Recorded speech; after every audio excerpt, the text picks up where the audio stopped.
que nous sommes en ce jour en train de clôturer nos 3 jours de jeûne et prière, de retraite et d'enseignement, sur briser le pouvoir de l'imitation, plus précisément dans le cadre de famille. La Bible déclare que si le Fils vous affranchit, vous serez réellement libre. Et c'est pour la liberté que vous avez été affranchis. Il y a certains liens familiaux qui ne doivent même pas être mentionnés parmi nous. Il y a certains esprits séducteurs qui ne doivent même pas être nommés parmi nous. Il y a certains cas de fatalité qui ne doivent même pas séjourner parmi nous. La musique va s'arrêter.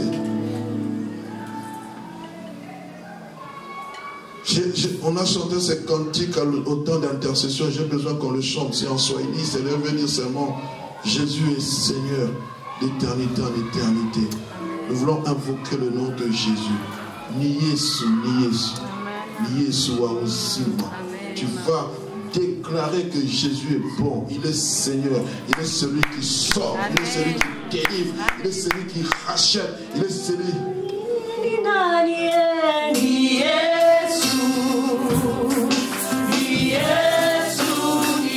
Acclame le Seigneur.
Aujourd'hui, c'est ton jour.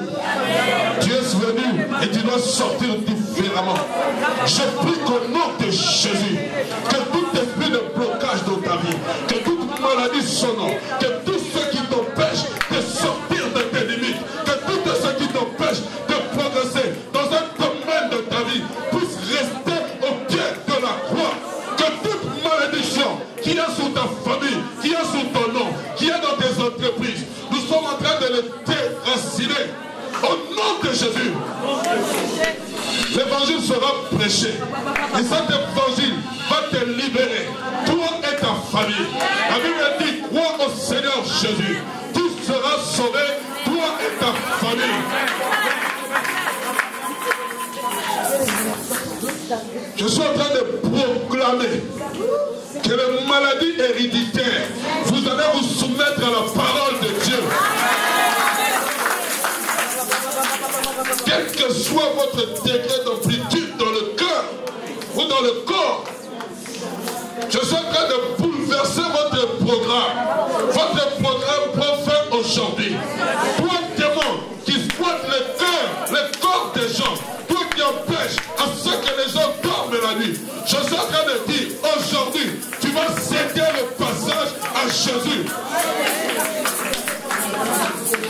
Il n'y a aucun autre nom qui nous a été donné dans le ciel, sur la terre et sous la terre, si ce n'est le nom de Jésus, devant lequel tous genoux fléchissent et toutes les langues confessent que Jésus est Seigneur. Sorciers, occultes, je m'adresse à vous, vous qui bouleversez la vie des enfants de Dieu. Toi qui bloques le mariage, l'accouchement de cette soeur, de ce frère, je suis en train de te dire, ta place n'est plus là. Libère ta parole. Au nom de Jésus. Amen. Amen.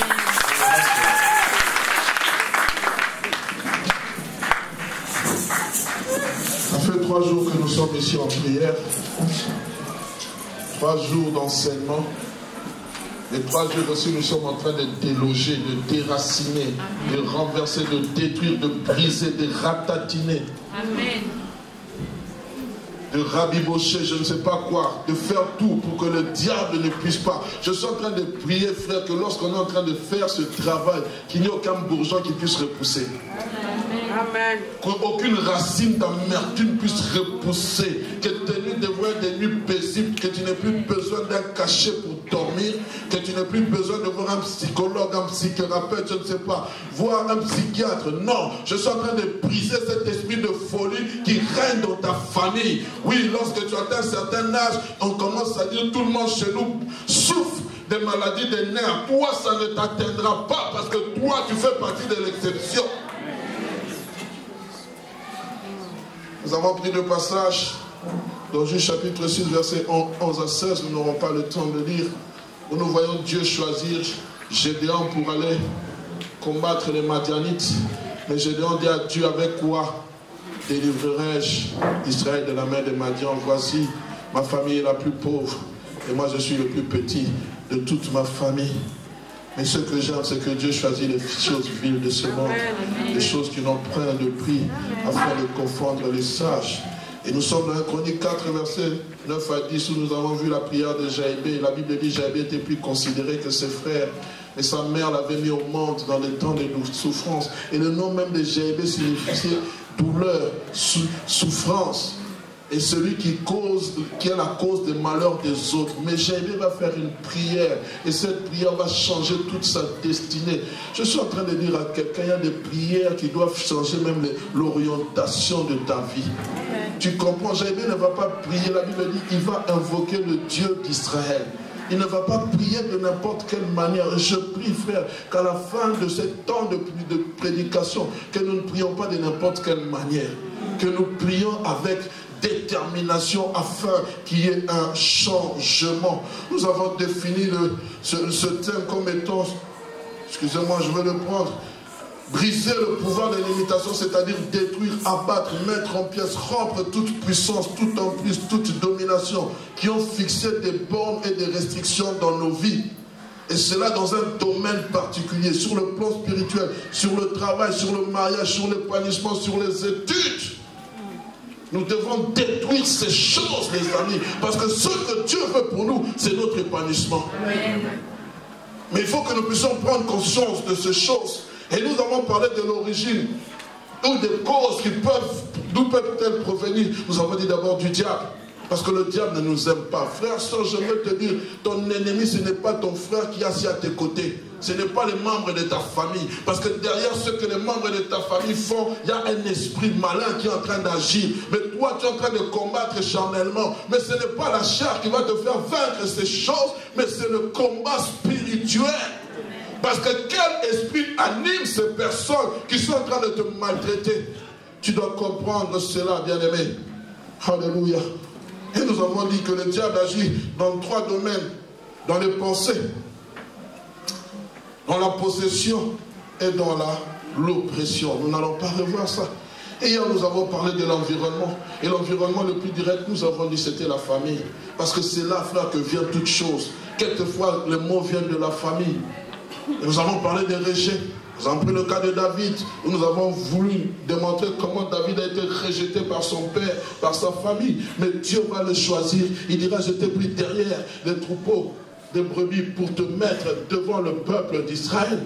Et nous allons voir comment David sera un grand conquérant. Pourquoi? Parce que Dieu l'avait choisi. Quelquefois, nous rejetons des gens, des membres dans notre famille en disant qu'ils ne valent rien. Je parlais tantôt avec un frère qui était en train de m'expliquer que avant qu'il ne présente ses examens de fin d'études, son baccalauréat, son père avait fait une lettre en lui disant, si tu ne réussis pas à la fin de tes études, moi, c'est fini, je ne m'occuperai plus de toi, je ne prendrai plus soin de toi. Une lettre en 5 pages, et il avait signé, et ses frères aussi avaient signé, rejeté de sa famille.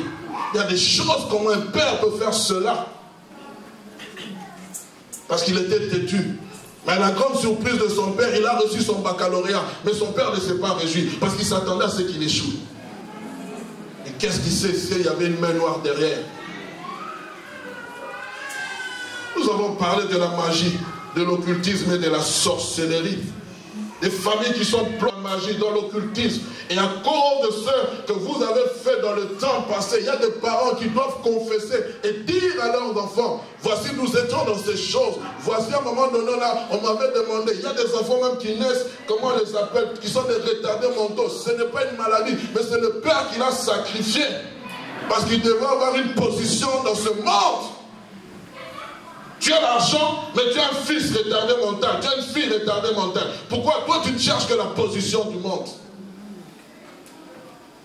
Et nous avons parlé de ces choses, bien aimées. Pourquoi? Parce qu'il est important que l'Église sache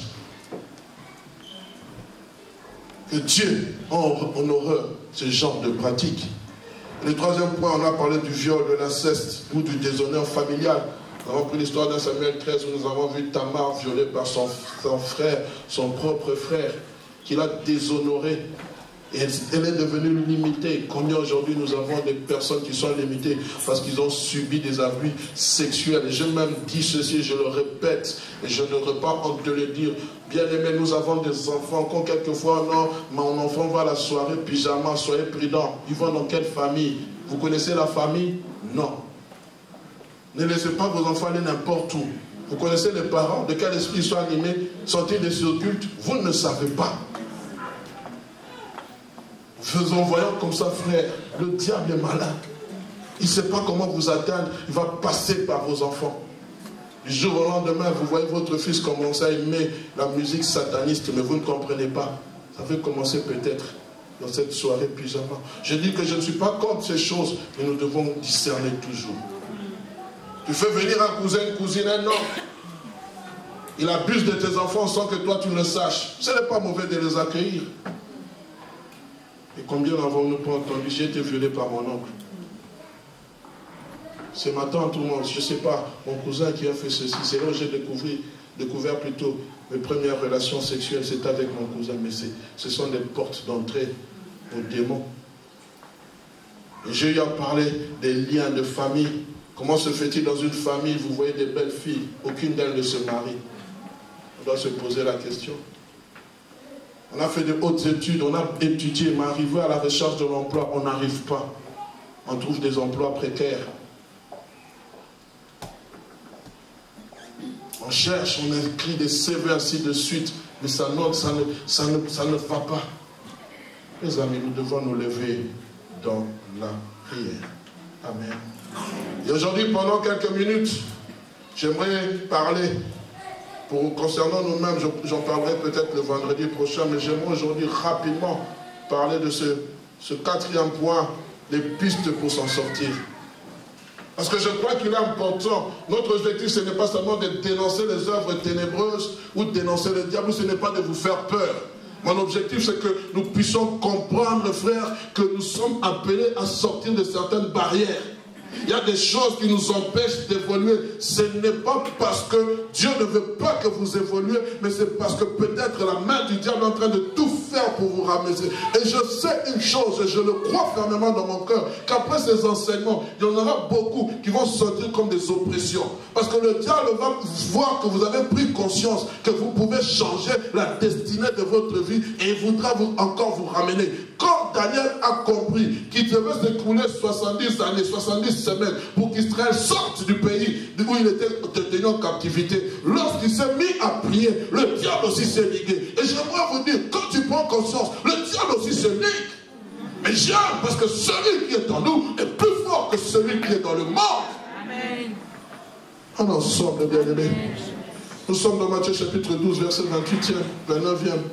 Nous lirons 3 passages similaires, mais d'auteurs différents. Nous lirons le deuxième passage, Marc 3, 27, et le troisième passage, Luc chapitre 11, 21, 22. La Bible dit, ou comment quelqu'un peut-il entrer dans la maison d'un homme fort et piller ses biens sans avoir auparavant lié cet homme fort, alors seulement il pillera sa maison.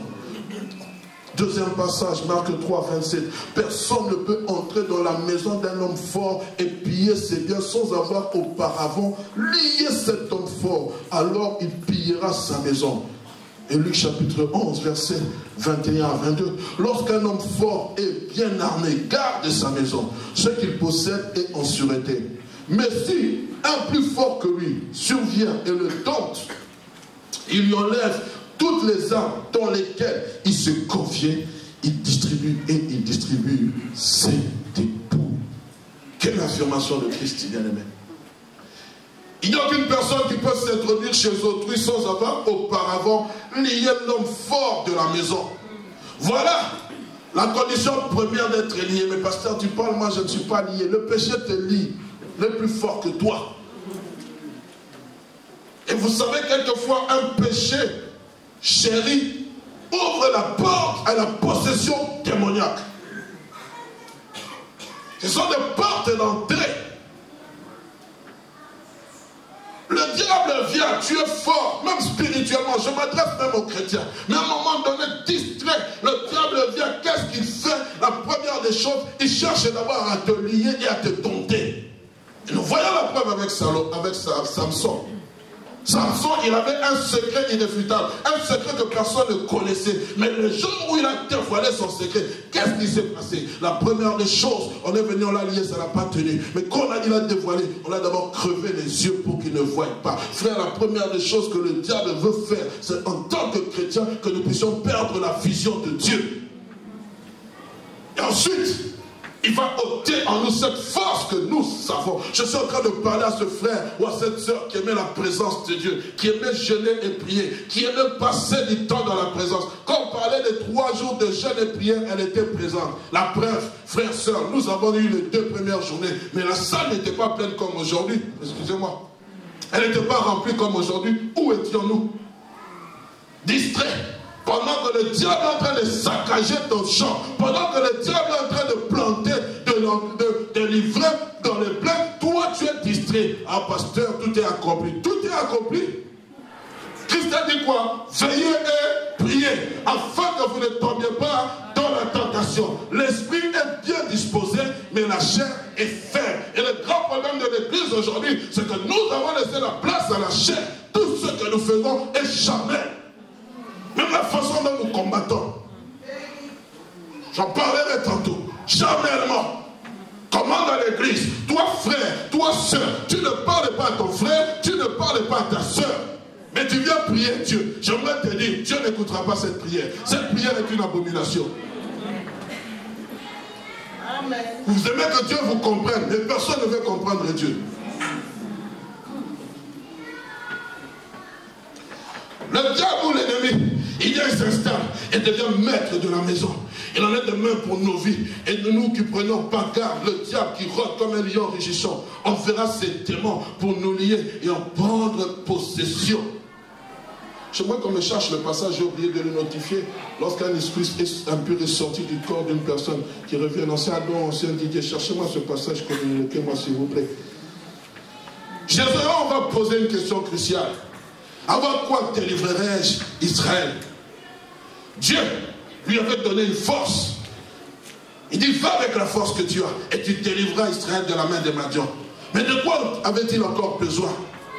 Mais je dois regarder aux potentialités naturelles au lieu de voir le surnaturel. Et c'est ça le problème de l'église aujourd'hui. On regarde, j'ai fait des grandes études, je dois réussir dans la vie. Oh, je l'avais dit une fois, un jour un frère m'a écrit, ici en Europe, tu peux même réussir sans avoir la foi. Pas l'hiver. Matthieu 12, 43. Mettez-moi ce passage, Matthieu 12, 43, s'il vous plaît. Rapidement. Merci, mon frère. Matthieu 12, 43.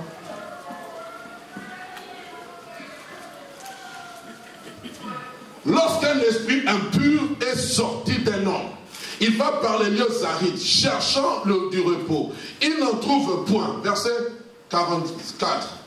Alors il dit, je retournerai dans ma maison d'où je suis sorti. Et quand il arrive, il la trouve vide. Voilà le problème. Vide, balayé et orné. Verset 45. Il s'en va. Il prend avec lui 7 autres esprits. Pourquoi on parle de 7? Ce n'est pas qu'il va prendre 7 esprits. C'est-à-dire 7, c'est le chiffre de la perfection. C'est le chiffre de la perfection en Dieu. C'est-à-dire 7 esprits forts. Plus méchants que lui. Ils entrent dans la maison. Ils s'y établissent, excusez-moi. Et la dernière condition de cet homme est pire que la première. Il en sera de même pour cette génération méchante. On a prié pour toi. On a chassé les démons. On a prié. On a gêné. Mais au lieu de garder cette maison remplie de l'esprit, tu la gardes vide.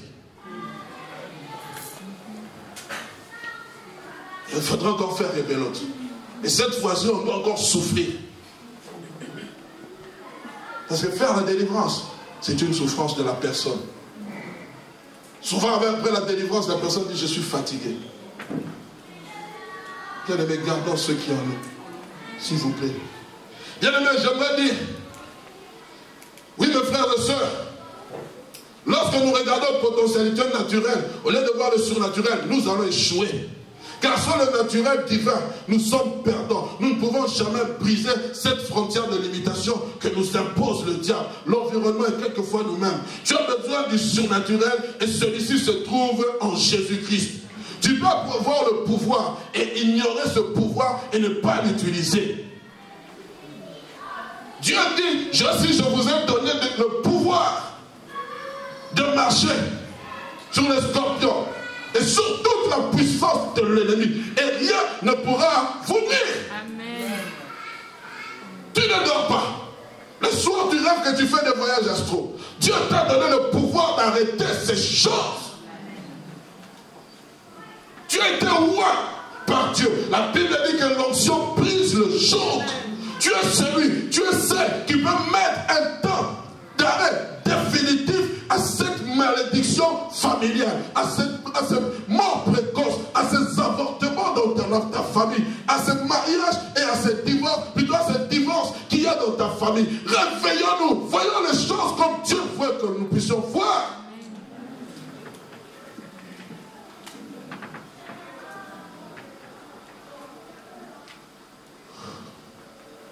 Jésus, Luc chapitre 9, verset 1.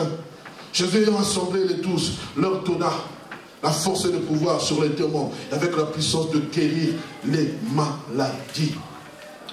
10, verset 9, toujours Luc. Voici, je vous ai donné le pouvoir de marcher sur les serpents et les scorpions et sur toute la puissance de l'ennemi, et rien ne pourra vous nuire.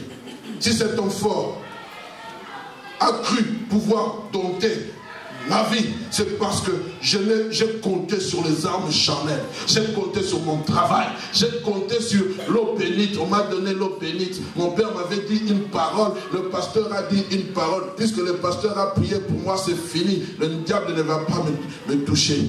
La Bible dit, celui qui est né de Dieu s'écarte de lui-même. Et le diable ne le touche pas. Même si le pasteur a donné une prophétie pour ta vie, cette prophétie peut échouer si tu sors de la volonté de Dieu. J'aimerais vous dire, nous ne sommes pas des magiciens. Nous ne sommes que des simples ouvriers que Dieu remplit de son esprit pour donner les paroles qu'il faut que nous donnions. Alors quand tu prends la parole venant de Dieu, sache aussi la mettre sur le sentier de Dieu. Amen. On est ensemble. Amen. Si nous combattons, si nous marchons dans la chair, nous ne combattons pas selon la chair.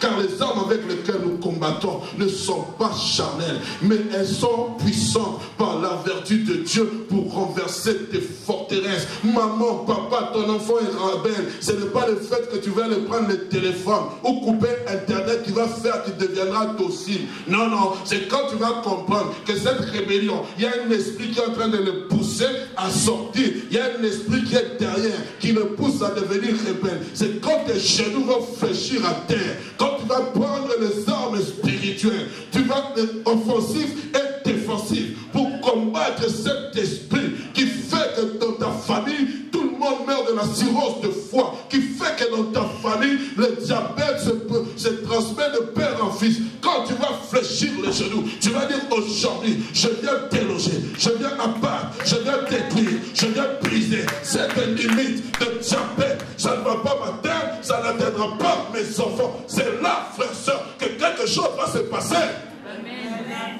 Si tu combats charnellement, oh non, je vais arrêter de prendre du sucre parce que ma famille, frère, ça c'est la chair. Je ne dis pas que vous ne devez pas prendre ces précautions. Mais quand c'est spirituel, frère, prends aussi les armes spirituelles. Amen. Tu comprends? Amen. Quand tu sens dans ton travail qu'il se passe quelque chose, qu'on commence à se liguer contre toi, entre dans la prière. Quand tu sens que ton foyer, ton mari, tu n'arrives plus à le maîtriser, que lui qui aimait la prière, chérie, on va à l'église, je suis fatigué. Ma soeur, ce n'est pas l'essentiel de dire non, je ne vais plus préparer dans cette maison. Non, non, non, non, non. Non, non, non, non, non, non. Seigneur, cet esprit qui est en train de déranger mon mari, toi, esprit séducteur, toi qui viens déranger ma famille, je viens t'intimer l'ordre d'arrêter ton processus au nom de Jésus. Tu comprends ça, ma soeur? Pas charnelle, mais puissante. C'est là, nous dit au combat spirituel. C'est impossible de répondre par le combat charnel. Il faut le combat, ce n'est pas le combat charnel plutôt, mais c'est un combat spirituel. C'est pourquoi, en tant qu'enfant de Dieu, face à l'adversité, face à l'oppression, face à diverses choses qui peuvent arriver dans nos vies, ayant toujours l'esprit du discernement spirituel. Nous ne marchons pas selon la vue, nous ne marchons par la foi, frère. Avant que ce corps matériel existe, c'est d'abord l'esprit. Immatériel. Et j'aimerais vous dire, frère, le grand problème c'est que nous nous limitons au matériel. Non, il y a l'immatériel, il y a un esprit derrière, il y a un esprit derrière les lois qu'on est en train de voter, il y a un esprit derrière tout ce, il y a toujours un esprit qui conduit à faire telle et telle chose. Et nous devons discerner, c'est quel esprit qui l'a né. Tu comprends? Amen. Alléluia. Tu es d'abord immatériel avant d'être matériel.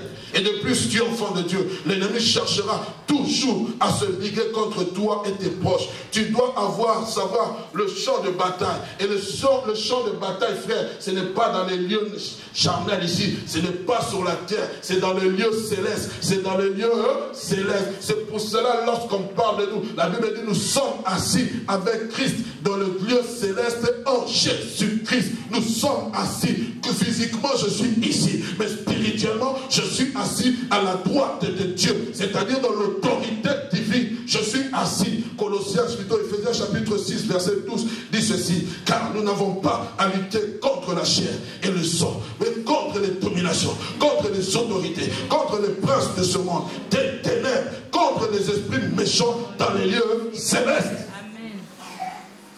Tu ne comprends pas pourquoi ton mariage n'arrive pas. Ce n'est pas parce que tu n'es pas belle, c'est parce que le roi de Perse a bloqué cela.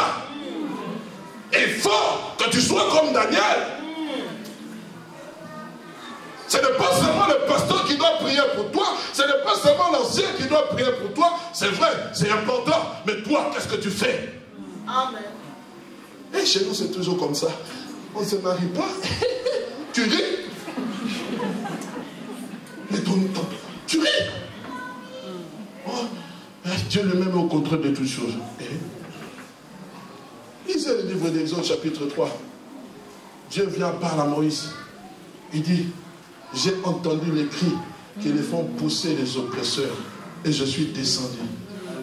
Tant qu'Israël était en Égypte, mangeait les concombres et les tomates, ils étaient à l'aise. Je suis entré dans ma destinée.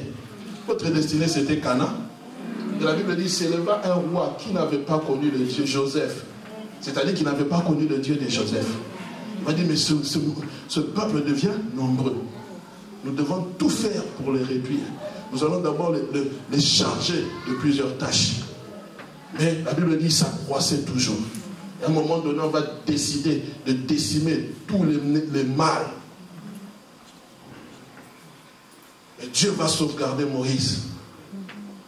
Et Christ, Dieu dit 40 ans après 80, parce que Moïse a fait d'abord 40 ans, la fille de Pharaon. Puis il a fait 40 ans dans le désert. 80 années plus tard, Dieu maintenant envoie Moïse. Et pendant 4 siècles, ils étaient à l'aise. Et toi, tu penses que tu es à l'aise. Chez nous, c'est toujours comme ça. C'est pas comme ça. Dieu attend que tu pousses les cris.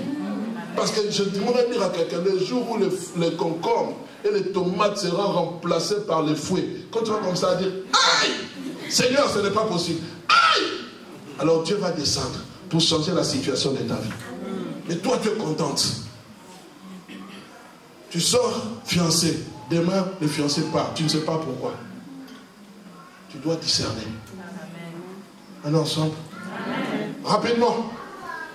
J'aimerais parler de 3 choses à savoir avant de parler de comment briser les pistes pour briser le pouvoir de l'imitation. La première des choses, tu dois savoir que Christ est paru afin de détruire les œuvres du diable. Nous sommes dans 1 Jean chapitre 3 verset 8, on dit que Christ est paru afin de détruire les œuvres du diable. Et il avait fait de cette mission une mission primordiale. Il a dit, car l'Esprit du Seigneur est sur moi. Il m'a annoncé pour proclamer aux captifs leur délivrance. Parler de la délivrance, c'est biblique. Vous comprenez? C'est biblique. Parce qu'il y a des gens qui sont captifs. Captifs du péché, captifs des liens familiaux, captifs à des niveaux impossibles de l'alcool. Et Dieu fait vous libérer. Deuxième des choses que tu dois savoir rapidement, c'est qu'au nom de Jésus, tout genou fléchit dans les cieux, sur la terre et sous la terre. Et que toute langue doit confesser que Jésus est Seigneur à la gloire. On n'a pas dit seulement les chrétiens, on a dit tout genou. Le diable, les démons savent que Dieu existe, que Jésus existe et ils tremblent. Mais toi, tu dois savoir que Jésus existe, mais tu ne dois pas trembler, tu dois être dans la joie. Toute langue, tout genou doit fléchir. Permettez-moi de le dire. Quand je fais, le Seigneur permet que nous puissions faire la délivrance des gens. Vous écoutez les démons dire à la... Mais où est-ce que vous voulez que j'aille? Il est en train de résister au nom de Jésus. Il est en train de lutter pour sortir de ce corps. Mais ce corps ne t'appartient pas. Ce corps, c'est le temple du Saint-Esprit. Toi, tu n'es qu'un locataire indésirable. Et nous devons, ton endroit, c'est les lieux arides. Ta place n'est pas dans ce corps. Oh, j'étais placé depuis son enfance. Je vis depuis son enfance. Non, j'étais mis. Non, c'est pas ton endroit. Je suis en train de parler à ceux ou à celui. Vous avez des sommeils bouleversés. Chaque nuit, vous rêvez des cercueils. Je suis là pour vous dire qu'au nom de Jésus, tout genou fléchira. Toute langue confessera que Jésus est Seigneur. Le diable ne t'aime pas. Ne pense pas parce que tu dors, tu te réveilles le matin. Non, il ne t'aime pas. Pendant que toi, tu es en train de tout faire pour aller de l'avant. Lui, il est en train de tout faire pour te bloquer. Quand Moïse est apparu, mais qu'est-ce qui s'est passé? Il est venu, il a fait les miracles, mais Pharaon a endurci son cœur. Et la main puissante de Dieu, à un moment donné, les magiciens sont venus vers Pharaon. Ils ont dit non, nous ne pouvons pas aller au-delà, parce que ça, c'est le doigt de Dieu. Et Christ a dit, si c'est par le doigt de Dieu que je chasse les démons, alors le royaume de Dieu est arrivé vers vous. Par quel pouvoir fais-tu cela? Par Belzébuth? Non! Un royaume ne peut pas être divisé contre soi-même. Et aujourd'hui, frère, nous faisons partie du royaume de Dieu. Et nous devons déloger le royaume du diable qui est en train de squatter. Ce sont des squatteurs, des STF. Et Dieu veut briser ces choses. Troisième des choses.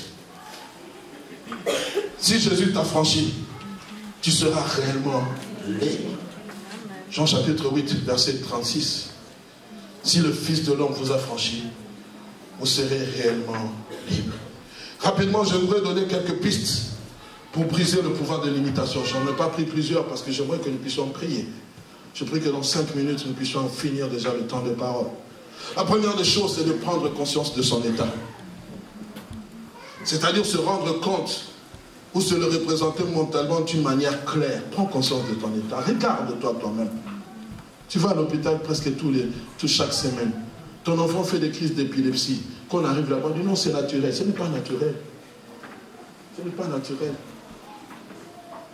Toi-même, tu as une maladie chronique, père en fils ou de mère en fille. Avec ces histoires aujourd'hui compliquées, hier on n'entendait pas parler. Hier je parlais avec une personne qui me disait ce qu'elle avait dans les ventres, des noms compliqués que je ne sais même pas répéter ici. Ma mère a eu ça, moi aussi j'ai eu ça. Dans la parabole du fils prodigue, nous voyons le fils tomber dans le même piège où il sera limité à garder le pourceau et avoir faim. Mais Jean, le verset 17, la Bible dit, étant rentré en lui-même, il se dit, combien de mercenaires chez mon père ont du pain en abondance et moi je meurs de faim. Tu dois prendre conscience de ton état, bien-aimé. Tu ne peux pas sortir de cet état si tu n'es pas conscient. C'est pour cela que j'ai regretté, vous qui n'êtes pas venus durant ces 2 jours. Tu n'as pas pris conscience. Comment on peut programmer un temps de prière comme celui-ci? Tu n'as pas le temps de venir. Mais tu as eu le temps de faire autre chose. Mais est-ce que ce temps était plus précieux que ce temps? Vous savez, frères, sœurs, il y a une chose que vous devez connaître. Quand Dieu fait un programme qui n'est pas préparé, c'est-à-dire qu'il veut faire quelque chose. Vous devez saisir ça dans votre esprit.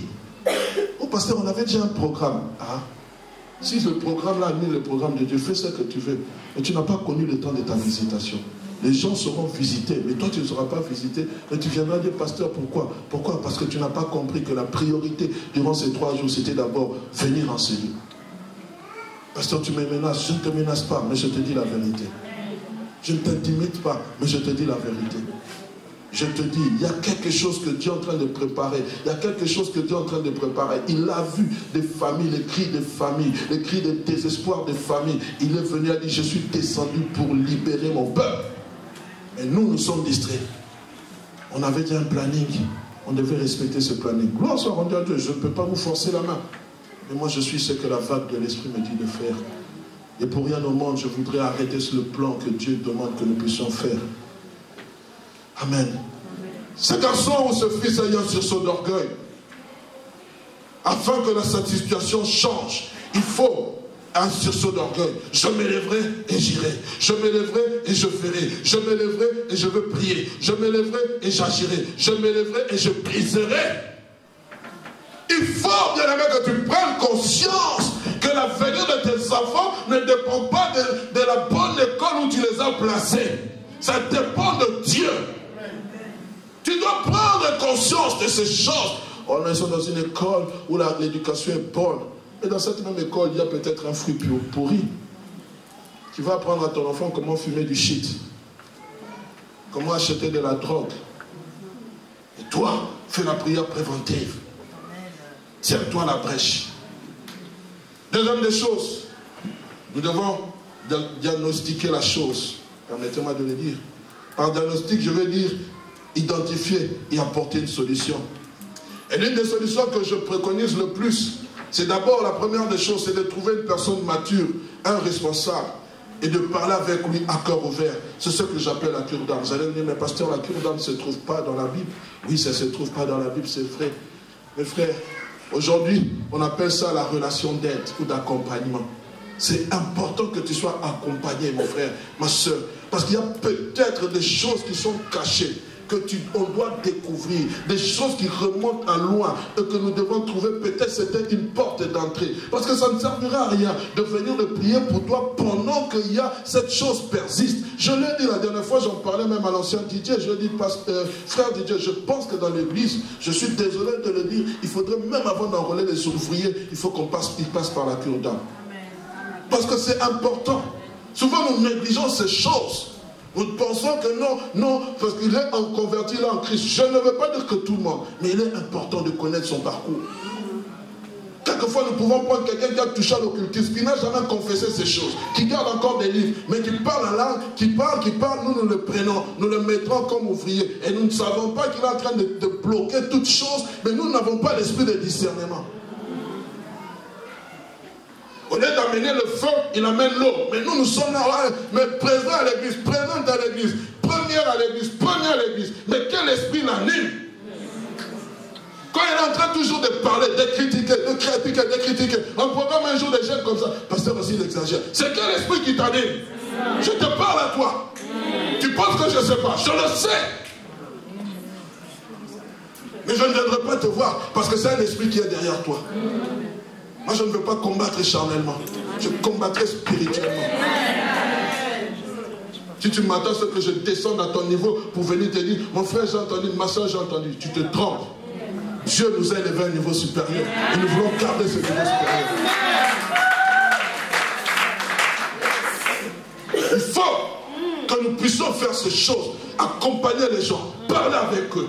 Tu t'es converti comment? Tu viens d'où? C'est important, bien-aimé. N'ayons pas une compassion plus que Jésus.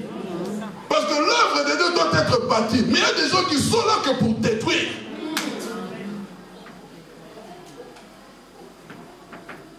Je ne mets pas en doute votre conversion. Mais nous devons voir les fruits demeurer. Quand les fruits ne demeurent pas, c'est dangereux.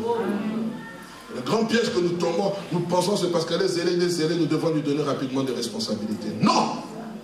Il doit passer par l'épreuve. Nous devons éprouver son ministère.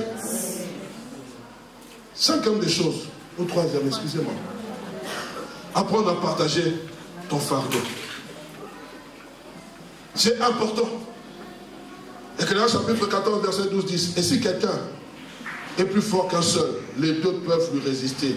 Et la corde à 3 fils ne se rend jamais. Nous devons apprendre. Frère, prie pour moi. Ma soeur, souvent j'aime que vous puissiez le partager avec des gens matures. Et tu sais qu'il va prier pour toi. Pas des gens seulement qui veulent connaître ta vie. Tu sais, le frère là était venu me dire, tu sais que lui, la nuit, il ne dort pas. Hein? Lui, vraiment, la nuit là, il y a des esprits qui viennent les déranger. Ma soeur, tu veux l'épouser? Non! Prie! Il t'a partagé pour que tu l'aides à sortir de ce gouffre. Il t'a parlé de sa faiblesse, ce n'est pas pour que tu puisses l'étaler à plein jour.